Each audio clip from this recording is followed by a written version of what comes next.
Good morning and welcome. It is Sunday, the 5th of March. I am Flatcap Callum and I'm hoping you are all very, very well. All right. Sunday, we are on to Sunday, last day of the week. It's only been a 3-day week for the channel because I took a little bit of a extended break. We ride into Sunday down a tenner, and on Sunday we are placing a tenner. So the worst case scenario is we're walking out of this week minus 20 quid for our 3 days interest, or we could flip it the other way. And my word, would I like to flip it the other way for the statistics for the channel. So yeah, we've got two bets. Basically, I've got a lucky 31, and there was just a little bit left over. And rather than anything else in the lucky 31, I've just snuck in a little win double. So it's a small stake win double with the lucky 31 as the main bet for the day. That is what we've got. First race, 2 o'clock Leopardstown is what we've got. Before we do that, I'll do the review of yesterday. Try and keep it all nice and brief. I'm on a bit of a schedule. I mean, it's Sunday, so what else are you doing? I've got taking little people swimming and then to a sixth birthday party. Oh, seven. Are we on seven? Six-year-old birthday party. So yeah, that is the schedule today. Oh, and then I've got a roast with my family. So it is actually I actually have got a very big, busy day. So let's spin through Saturday. We had the Maidan bet, which was rubbish. Global Heat placed 5th, which was only good for Sky, and the others were all a big fat disappointment. So that was a bit of a letdown. That was. Then we got into the main kind of stuff for the day.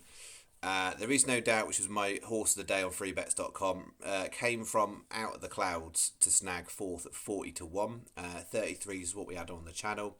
The Wounded Knee was poor. I think it pulled up in the end. Dragon's Pass, I ran a nice race and then just didn't quite hold on. Turning the bend, I thought we looked like we were on there, but no, it was 8th of like whatever there was 24 runners, and we needed top 6. And then Travel do that one, the last one, that placed 2. So it was a place double on bet 2.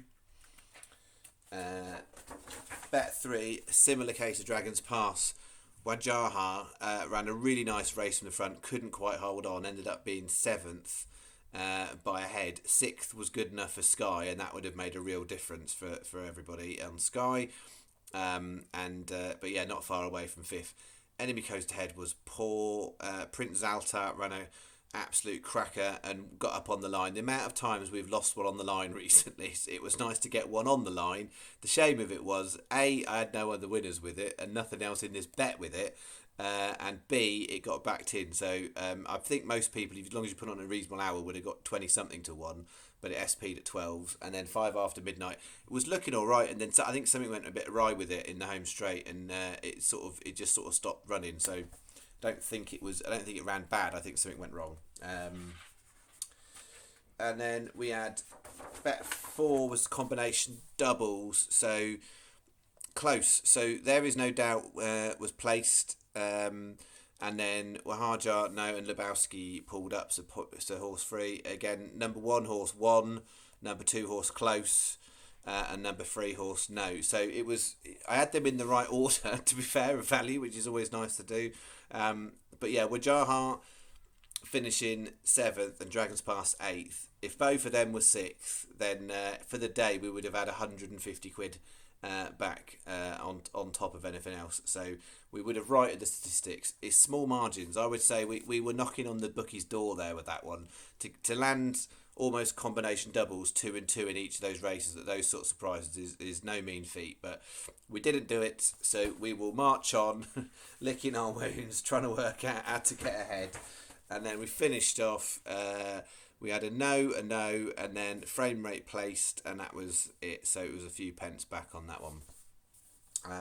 That's it. So, moving on to Sunday. Win double. So that's our win double. So the lucky 15s basically works out 9.30. So the leftover was 70 pence. I could have stuck it on 2 of the best ones on there. There wasn't anything stand out in the lucky 31. They were all in a similar ballpark. So I've got a separate bet 1, 2 at Leopardstown to beat the favourites basically. 2 o'clock Phil Dudery 7-2 and 3.10 Emily Rubling at 4-1. 70p win double. That is bet 1, nice and simple. You want a bulk bookie. And then the main bet for the day is this. A main note I would say is the 505 Ffos Lass is on paper the best race in terms of extra places. I didn't like it, so I've left it. And it was hands down. I say hands down the best race. Mathematically speaking, the 510 Wexford is really good. If you want to have a bit of place value, that is a good race, and that horse should be single figures power out. It should be clear third favourite. But yeah, the 505, I didn't like it. It was really low grade, really low quality. There was nothing strong you could argue a case for. So if you want to do some blind selecting of horses in the 505, mathematically, it's a really good race. I just didn't like the market either. To be fair, there was too many horses single figures or 10, 11 to 1. So yeah, if you want to do a bit of pin stickers and take a couple in the sort of mid market, it's not a bad idea. But I didn't like it from a form reading perspective. So we've got in 250 Wexford, 6 hands in my pocket, 8 to 1. We've then got the 345 Leopardstown, Game and Glory 16s, 355 Ffos Lass, Genie 18s, 430 Ffos Lass, Cracker Corum 11s, finishing off the 510 Wexford Power Hour 11s. It's a 15p each way lucky 31. Sky are best for extra places. And then either 365 Coral or Labrooks. The difference between those is you're not getting an extra place on the 2 Ffos Lass races. So I think Sky are 5 there and 4 there. With 365 Coral and Labrooks, you're 4 there and 3 there. Other bookmakers are then slightly less on the top 2 somewhere. I can't remember what it is. But Sky best, then either 365 Coral or Labrooks, because you'll get almost 2 races with 1 out different placing, but you will get bog on those ones. So that is it. That's the bet for the day. That's what we're riding out the weekend on. Enjoy your Sunday, whatever you are doing. I'll be back on regular schedule next week, so Tuesday night, and then also I'm aiming to get out the last Cheltenham video. So that this is basically the handicap edition. So yeah, I'll be aiming to get that out a week before, so Tuesday. Once the markets have settled a little bit and I can actually do a little bit of hunting for value, and also it was helpful now the weights were decided last week as well. That helps too. So it will be on the regular channel Cheltenham Festival handicap edition. So yeah, I'm imagining there'll be a few conclusions and some few reasonable prices knocking about there the week before. So that is that. I think that's it for today. I will leave it there. I will get on with my getting ready for swimming. I'm not swimming, they're swimming. They're going to a party, I'm sitting at the party. However, I am eating my roast dinner and they'll probably just watch me eat a roast dinner. Anyone who's got young kids can identify with that, I'm sure. Alright, yes, back Tuesday. Enjoy your rest of your weekend, and I will see you then for 1 week to go till Cheltenham when we get there. Alright, that's it for now. Bye bye.